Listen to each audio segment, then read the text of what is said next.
Hello guys, उम्मीद करते हैं कि आप लोग अच्छे होंगे। गाइस, प्रीवियस लेक्चर्स में मैंने जो आपसे टॉपिक एक डिस्कस किया था वो किया था स्ट्रक्चर एनालिसिस की। एक टॉपिक थी वो थी कि किस तरह से हम लोग किसी भी स्ट्रक्चर्स को डिटर्मिनेट एंड इनडिटर्मिनेट कहते हैं। क्लियर?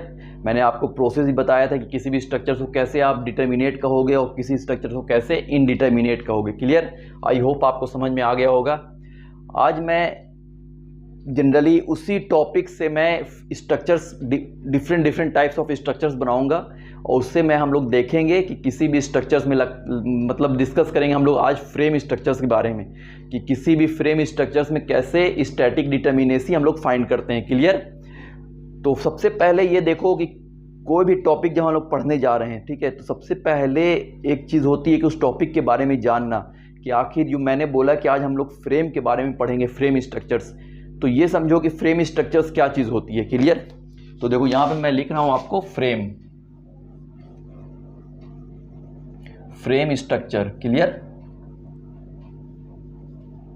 तो देखो फ्रेम स्ट्रक्चर्स का मतलब ही होता है जब भी कोई कंस्ट्रक्शंस होती है। क्लियर?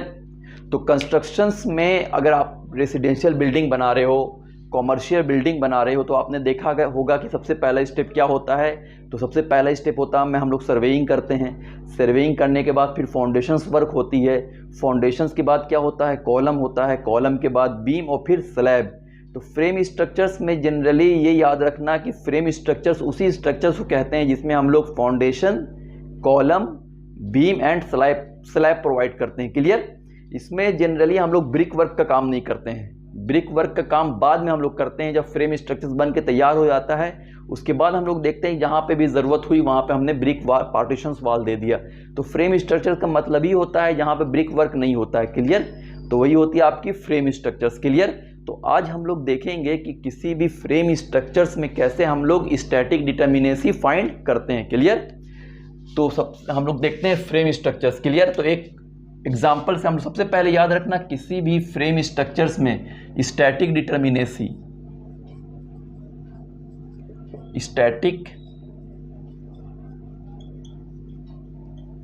डिटर्मिनेसी अगर आपको फाइंड करनी है। Clear?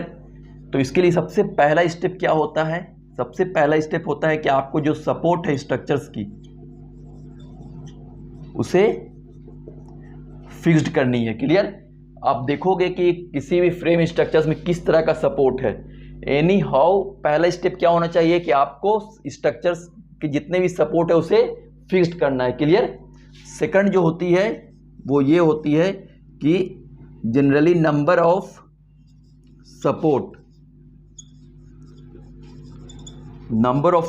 Equal to number of open structure. ये मैं आपको बता रहा हूं, आपको समझ में आएगा। ये सिर्फ याद रखो कि पहला step support fixed, second step number of support equal to number of open structures. Clear? ये दो मेथड होता है जिसकी हेल्प से, जिसकी मदद से आप किसी भी फ्रेम स्ट्रक्चर्स का स्टैटिक डिटर्मिनेसी फाइंड कर सकते हो। क्लियर? अब ये जो मेथड होती है इसे हम लोग क्या कहते हैं, इस दोनों मेथड को याद रखना, इसे कहते हैं ओपन कट मेथड। इसे क्या कहते हैं? Open cut method. क्लियर? इसे हम लोग ओपन कट मेथड कहा जाता है। With the help of open cut method से आप फाइंड कर सकते हो। Clear? With the help of, इसको OCM कर लो, ओपन कट मेथड से आप किसी भी फ्रेम स्ट्रक्चर्स की स्टैटिक डिटर्मिनेसी फाइंड कर सकते हो। क्लियर? अब इसमें हम लोग एग्जांपल देखते हैं। ये आपको समझ में आ गया? ये दो प्रोसेस होते हैं, इसको माइंड में रखना, ठीक है? इसके बाद ही हम लोग आगे बनाएंगे। तो देखो एक हम फ्रेम, इसको आप देख लो, है ना, मैं इधर बना रहा हूं। एक फ्रेम स्ट्रक्चर्स हम लोग लेते हैं। ये आपकी फ्रेम स्ट्रक्चर है, ये सपोर्ट फिक्स्ड है, ये सपोर्ट हिंज है। क्लियर? अब इसकी आपको स्टैटिक डिटर्मिनेसी फाइंड करनी है।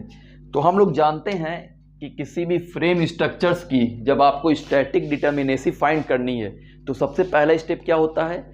सबसे पहला स्टेप ये होता है कि जितनी भी सपोर्ट है उसे क्या करना है? फिक्स्ड करना है। क्लियर?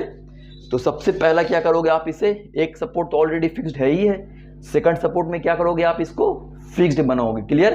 तो हम लोग क्या करते हैं, पहले इसको फिक्स्ड कर लेते हैं। क्लियर? इसको मैं रब कर रहा हूं, देख लो, इसको मतलब स्क्रीनशॉट ले सकते हो ना।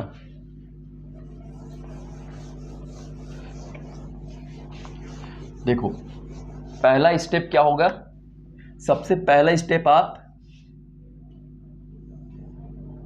ये हम लोगों ने लिया, पहला सपोर्ट ये आपकी फिक्स्ड है, इसे भी फिक्स्ड बना लो, बना लिया। क्लियर? सेकंड क्या स्टेप था, सेकंड स्टेप था number of support equal to number of opening. इसका मतलब है कि जितने भी सपोर्ट हैं आपके स्ट्रक्चर्स में उतने ही पार्ट में आपको स्ट्रक्चर्स को डिवाइड करना है। तो कितने सपोर्ट है, यहाँ पर 2 सपोर्ट हैं। इसका मतलब हुआ कि आपको इस स्ट्रक्चर्स को 2 पार्ट में डिवाइड करना है। हमने डिवाइड कर दिया, कट कर दिया इधर से। तो कट करोगे तो किस तरह का दिखेगा, फर्स्ट पार्ट आपको इस तरह का दिखेगा, ये वाली पार्ट, सेकंड पार्ट इस तरह की दिखेगी। क्लियर? ये 2 पार्ट है। अब हम लोग जानते हैं एक फार्मूला होता है, स्टैटिक डिटर्मिनेसी निकालने का फार्मूला होता है 3C माइनस R। इस चीज़ों को याद रखना, 3C माइनस R, जहाँ पर C क्या है, C है number of cut and R क्या है, R आपकी रिएक्शंस है, मतलब number of unknown forces. Reactions क्या चीज़ होती है, मैंने आपको बताया था रिएक्शंस का मतलब ही होता है रिस्ट्रेनमेंट, मतलब रोकना।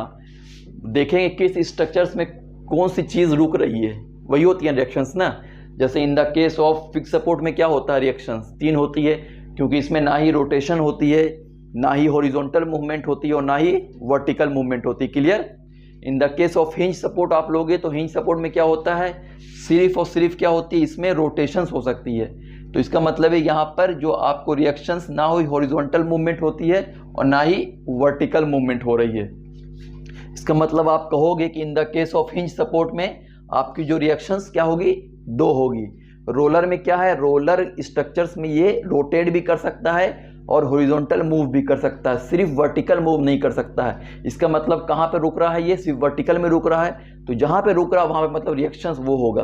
तो मतलब आर की value in the case of roller में क्या होगी, 1 होगी। क्लियर? तो इस तरह से आप देखो 3C माइनस R, तो यहाँ पर 3C माइनस R करोगे तो 3C का मतलब नंबर ऑफ कट, कितना कट आपने किया है, 2 कट किया, तो 3 इंटू 2 माइनस R। R क्या है, रिएक्शंस है। रिएक्शन उसी का लेना है जिस सपोर्ट को आपने फिक्स में कन्वर्ट किया है। जो सपोर्ट क्वेश्चंस में ऑलरेडी फिक्स दिया हुआ उसका रिएक्शन नहीं लेना है। जैसे ये क्वेश्चंस में ऑलरेडी दिया हुआ है तो इसका मतलब है कि इसका आपको रिएक्शन कंसीडर नहीं करनी है। जिसको आपने कन्वर्ट किया है फिक्स्ड में उसको देखना है। तो यहाँ पर ऑलरेडी आपको पता है कि यहाँ पर हिंज सपोर्ट है, तो इसका मतलब यहाँ पर रिएक्शंस कितनी होती है, आर की वैल्यू 2 होती है। तो यहाँ पर आपको आर की वैल्यू क्या देनी पड़ेगी, 2। 3 2 जा 6 माइनस 2 मतलब 4। इससे पता चल गया कि इस फ्रेम स्ट्रक्चर की स्टैटिक डिटर्मिनेसी कितनी है, 4 के इक्वल है। तो ये स्टेप्स होता है जिससे आप किसी भी फ्रेम स्ट्रक्चर्स की स्टैटिक डिटर्मिनेसी फाइंड कर सकते हो। It will take only 3 to 4 to 5 seconds only to solve this type of problem. If you are going to write the GATE exam, then it is very easy process to solve the problem. क्योंकि GATE exam में क्या होता है, चीज़ें बहुत सारी समझ में आती है। क्लियर? बट डिफरेंस क्या इसमें होता है, इसमें डिफरेंस ये होती है कि आप समझ नहीं पाते, because already I qualified the GATE examination, I know the things. Clear? मैंने भी गेट का एग्ज़ाम दिया, मुझे पता है चीज़ें कि क्या चीज़ होती है, कैसे किया जाता है। क्लियर? आपने भी दिया होगा, आप भी क्वालिफाइड होगे, आप भी अपने जो भी आपके साथ मतलब आपकी जो भी प्रिपरेशंस के दौर है आपने फ्रेंड के साथ शेयर किया करो कि कैसे आपने सॉल्व किया। जैसे मैं आपके साथ शेयर कर रहा हूँ कि क्या क्या छोटे छोटे, तो जनरली क्या होता है कि कंपटीशन एग्जाम में क्या होती है, एक ट्रिक ली जाती है। ठीक है, क्वेश्चन तो आप सॉल्व कर लोगे but it will take more than 5 to 6 minute to solve the problem in 1 question only. तो इसका मतलब है कि वेस्ट है ना।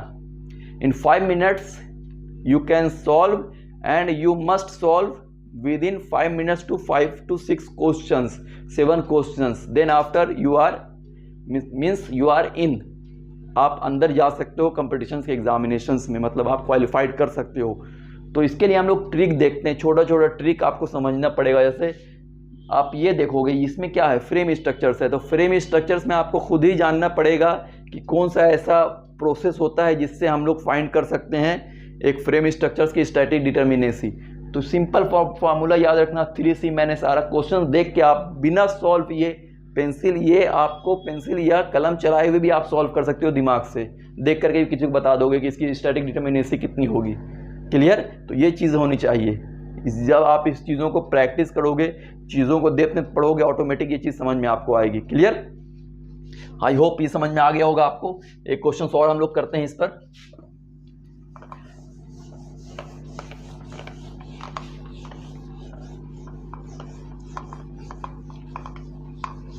देखो एक क्वेश्चन और सेकंड क्वेश्चन हम लोग देखते हैं।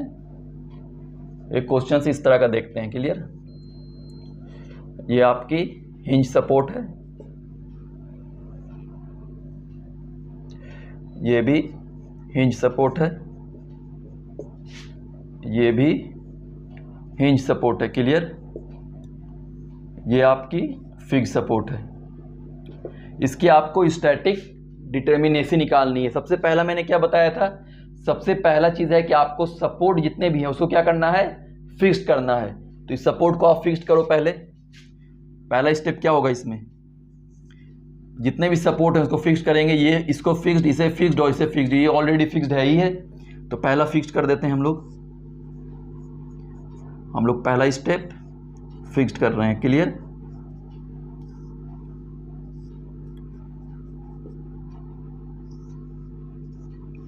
क्लियर? ये समझ में आ गया। पहला स्टेप आपने फिक्स्ड कर दिया। सेकंड स्टेप क्या था, सेकंड स्टेप था जितने भी नंबर ऑफ सपोर्ट उतने ही नंबर ऑफ ओपनिंग होंगे, मतलब उतने ही स्ट्रक्चर्स को डिवाइड करने, उतने ही भाग में। 1 2 3 4 यहाँ पे 4 सपोर्ट है, इसका मतलब आपको क्या करना है कि 4 भाग में डिवाइड करनी है। तो पहला हमने इसे कट कर दिया, ये पार्ट अलग हो गया, इसे आप इस तरह से शो कर दो। सेकंड इसे, ये पहला पार्ट दिखेगा, इसको नंबर दे देता हूं मैं, ठीक है ना, ये ए है, ये ए।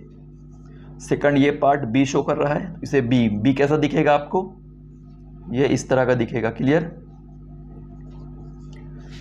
ये कट करते हैं, ये पार्ट, ये सी हो गया और ये डी। ये सी पार्ट का मतलब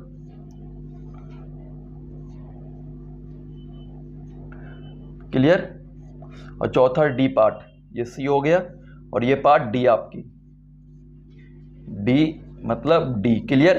तो ये 4 पार्ट में आपने डिवाइड कर दिया।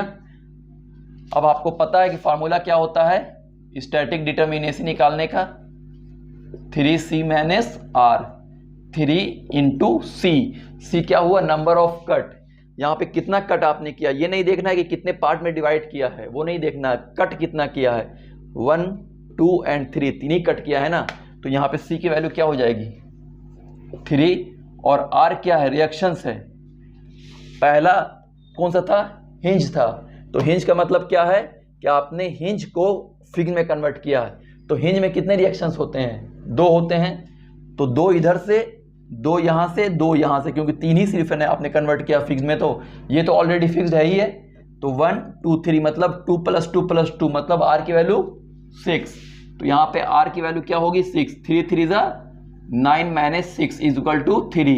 इसका मतलब आप कह सकते हो कि इस फ्रेम स्ट्रक्चर्स की स्टैटिक डिटर्मिनेसी कितनी होगी, 3 होगी। तो these are the process to find out the static determinacy with the help of open cut method. Open cut method से आप किसी भी फ्रेम स्ट्रक्चर्स की स्टैटिक डिटर्मिनेसी निकाल सकते हो। क्लियर?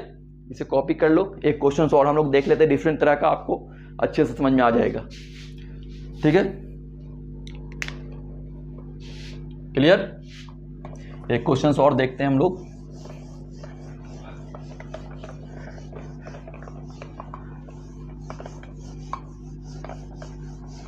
देखो थर्ड प्रॉब्लम क्या है, एक प्रॉब्लम और हम लोग देखते हैं यहाँ पर, यहीं पे देखते हैं ना, एक प्रॉब्लम बनाते हैं इसको ऐसे और ये ऐसे कर देते हैं। क्लियर? ये सपोर्ट दोनों तरफ फिक्स्ड कर देते हैं। क्लियर? इसका आपको स्टैटिक डिटर्मिनेसी निकालनी है। क्लियर? आप भी सॉल्व करो, मैं भी करता हूँ। सबसे पहला स्टेप क्या होता है इसमें? सबसे पहला स्टेप होता है कि सपोर्ट को फिक्स्ड, ऑलरेडी सपोर्ट फिक्स्ड है ही है तो कोई प्रॉब्लम ही नहीं, जो रहेगा वही उतर जाएगा फर्स्ट स्टेप में। सेकंड स्टेप क्या होती है? सेकंड स्टेप में number of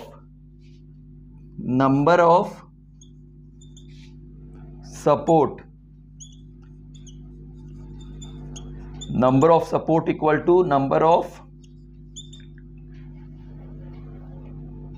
number of support, जितने सपोर्ट हैं उतने ही नंबर ऑफ ओपन स्ट्रक्चर, मतलब उतने ही भाग में स्ट्रक्चर को हम लोग बांटेंगे।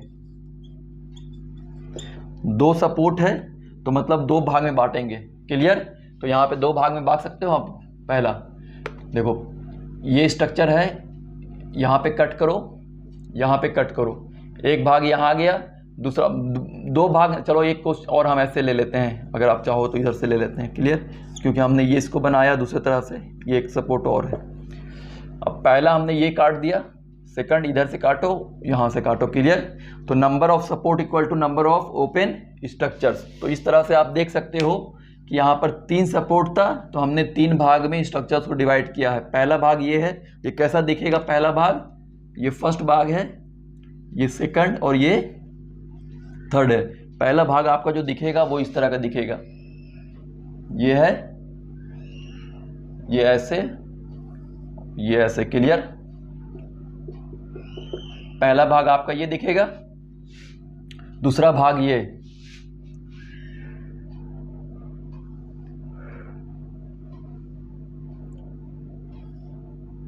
क्लियर? दूसरा पार्ट ये दिखेगा आपका। क्लियर? ये वाली, तो ये आपकी दूसरी पार्ट हो गई। और तीसरी पार्ट इधर वाली, ये आपको इस तरह का दिखेगा, है ना?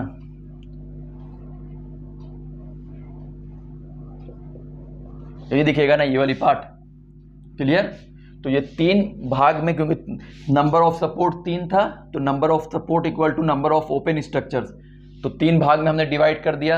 अब आपको स्टैटिक डिटर्मिनेसी इसकी निकालनी है। फार्मूला क्या होता है? ds बराबर 3c माइनस r। 3c की वैल्यू क्या है? c है नंबर ऑफ कट, आपने कितना कट किया है?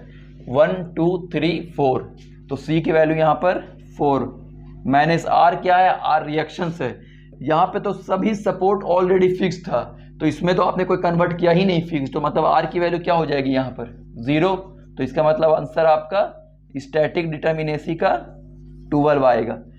तो गाइज ये प्रोसेस होता है जिससे आप किसी भी स्ट्रक्चर्स को, जैसे आप जितने भी तरह के स्ट्रक्चर्स हो गए, क्लियर, मतलब फ्रेम स्ट्रक्चर्स हो गया, फ्रेम स्ट्रक्चर किसी भी तरह का स्ट्रक्चर, लेकिन फ्रेम स्ट्रक्चर्स होना चाहिए। अलग अलग डिफरेंट इसके ओरिएंटेशंस हो सकते हैं, ठीक है, अलग अलग तरह से बन सकता है। तो किसी भी तरह की फ्रेम स्ट्रक्चर्स हुई, अगर आपको स्टैटिक डिटर्मिनेसी फाइंड करने के लिए बोल रहा है तो ये सिंपल मेथड है, इसको हम लोग ओपन कट मेथड कहते हैं, जिससे आप इजी वे में स्टैटिक डिटर्मिनेसी फाइंड कर सकते हो। क्लियर? तो ये प्रोसेस होती है जिससे हम लोग फाइंड करेंगे। क्लियर? आई होप आपको समझ में आया होगा। जो मैंने आज क्वेश्चंस आपको कराया फ्रेम स्ट्रक्चर्स का, कि किसी भी फ्रेम स्ट्रक्चर में कैसे स्टैटिक डिटर्मिनेसी फाइंड करते हैं, इस क्वेश्चंस को देखना और बुक से भी जितने भी इससे रिलेटेड क्वेश्चंस हैं उसको खुद से बनाना। क्लियर? उसके में अगर आपको कुछ प्रॉब्लम आ रही है, कुछ समझ में नहीं आ रहा है, तो आप मुझे कमेंट बॉक्स में करना, बताना, ठीक है ना? मैं ऑलरेडी उसको फिर दोबारा सॉल्व कराऊंगा अच्छे से। क्लियर? अगर आपको ज़्यादा ये है तो आप मुझे सिर्फ बुक का नंबर का क्वेश्चन नंबर बता देना, ठीक है ना, कि सर क्वेश्चन नंबर इतना है, मुझे ये क्वेश्चन समझ में नहीं आ रही है, आप मुझे बता दीजिए। क्लियर? मैं आपको सॉल्व करा दूंगा डिफरेंट टाइप का प्रॉब्लम। नहीं, कोशिश करना, क्योंकि इजी वे मैंने आई एम सॉरी, मैंने इतना अच्छे से आपको बता दिया है स्टैटिक डिटर्मिनेसी फाइंड करने का, कि मुझे लगता है कि आप फ्रेम स्ट्रक्चर्स का, किसी भी तरह का फ्रेम स्ट्रक्चर्स हो, you are able to calculate the static determinacy, अगर आप अच्छे से समझोगे। आई होप आप समझ में आ गए होंगे। Clear?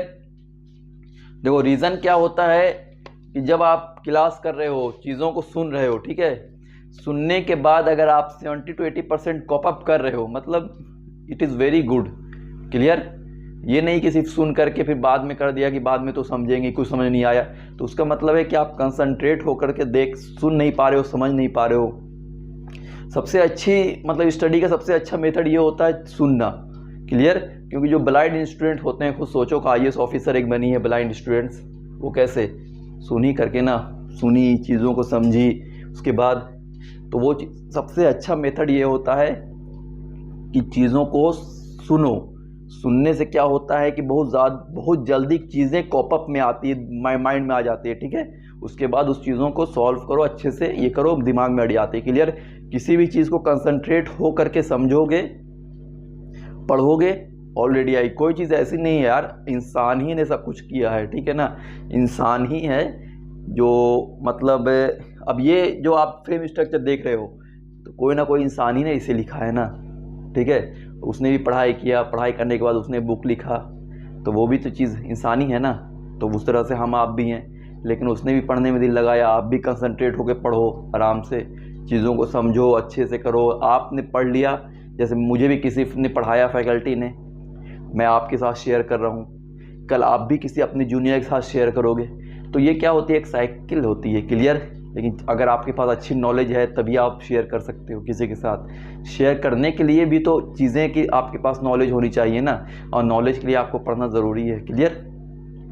Okay guys, I hope आपको समझ में आ गया होगा फ्रेम स्ट्रक्चर्स।